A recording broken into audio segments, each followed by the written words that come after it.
Thank you, Doy, for that generous introduction.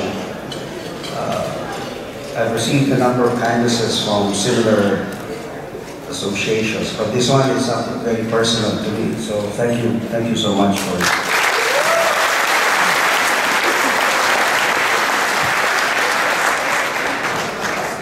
So to the founding fathers of the Alpha Sigma, I think they're in table 21.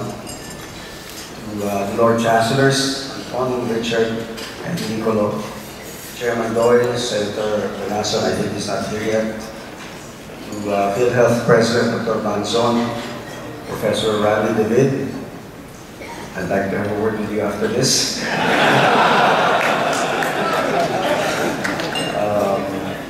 To the intellectuals and fraternity's favorite candidate for Supreme Court Justice, Professor Pangilinan.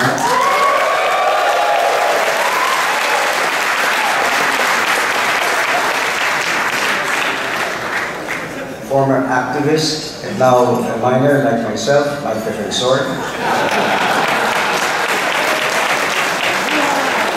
To our celebrity Congressman Hiro Kimbo. Why does my people refer to you as bulky?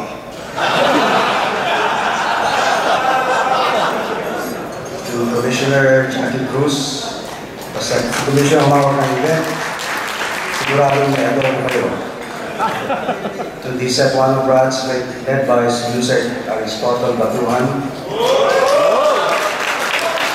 who's 100% Cebuano but always mistaken as a foreigner, led by Cebuanos. Thank you for the honor of joining the fellowship of your fraternity on this golden year. Sa mga matatandang Masigs, magandang gabi po. Sa mga batang Masigs, at nagang ibang.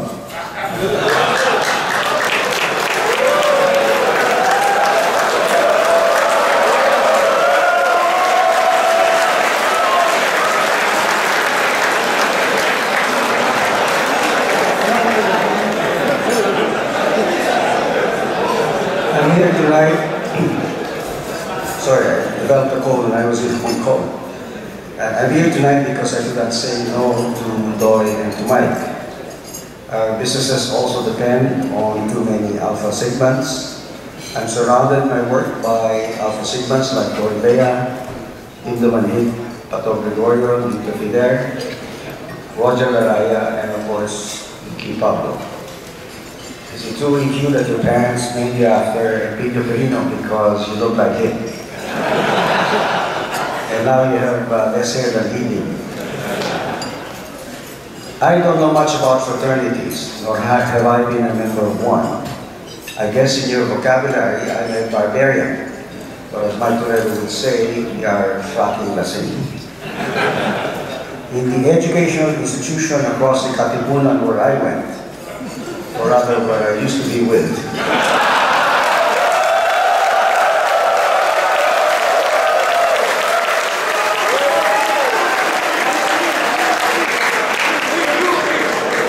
there were no fraternities the way they exist in UP. But when my subordinates and peers speak about their fraternities, I can feel that frats touch their hearts and souls and remain there for the rest of their lives.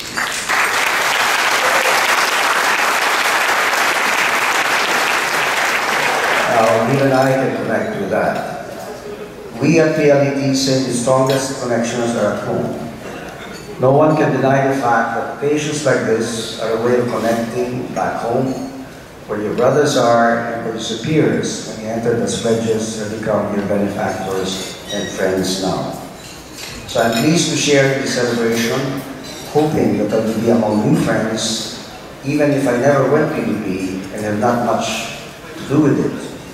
But that situation could, of course, change.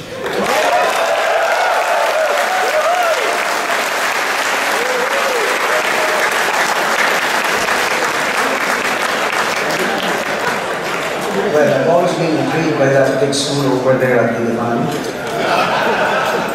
lying behind that naked man with outstretched arms. The school where chinelas were involved before they became known as flip-flops, and where the pep squad wins more championships than your basketball team.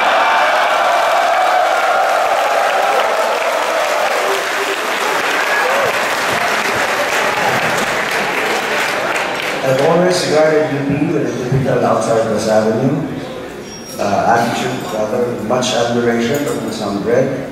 I know it's a good school, but there's the impression of militants and leftists, many of whom turn out to be you guys.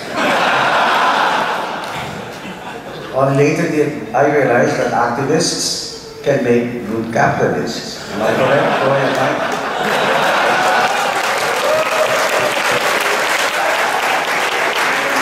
I don't need to tell you how many of you have joined SMART, San Cellular, Fraternity, Meralco, Manila, Water, even Felix Minor.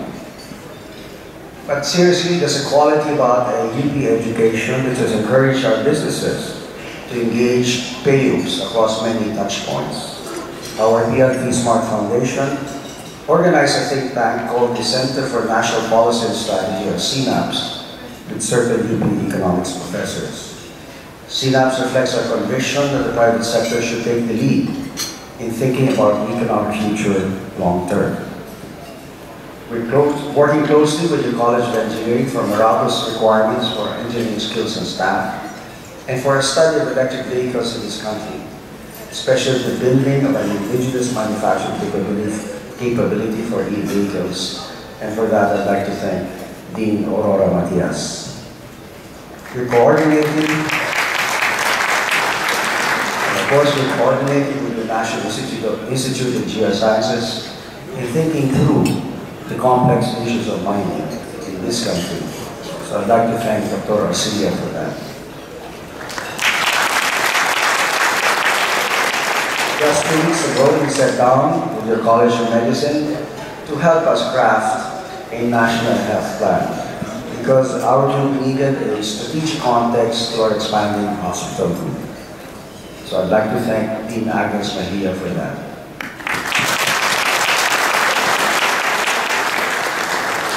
Whenever I visit UP, I think of what little government support you receive year on year. I've seen some of the facilities and laboratories of the science and engineering programs. They're good, but far from the best.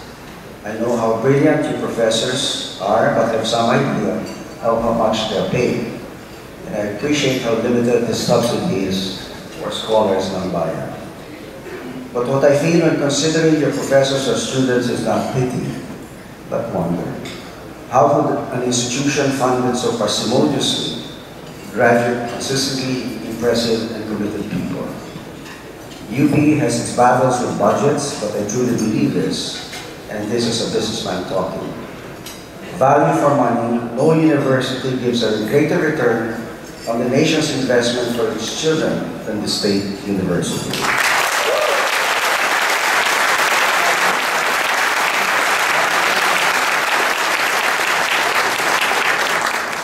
I'm told that Alpha Sigma originally stood for Advocates for Scholarship. This has since been replaced by Allies sa Sambayanan, reflecting a sea change in your vision and in your core values. Where would this country be had Lilo Tayo not been a child of his own awakening? Where would Philippine broadcasting and its audience be had Radlin not taken on a personal challenge to make Filipino the language of public forum? Where would we all be in the virtue of offering oneself to country? We're not represented in universities, in government, boardrooms, media, Congress, the underground, and even the mountains, on either side of every ongoing discussion and negotiation for peace and progress. We will never speak the same language, assured us given the common call to sacrifice for country instead of us in different directions. But I believe we share the same values and certainly possess the dream of a better Philippines.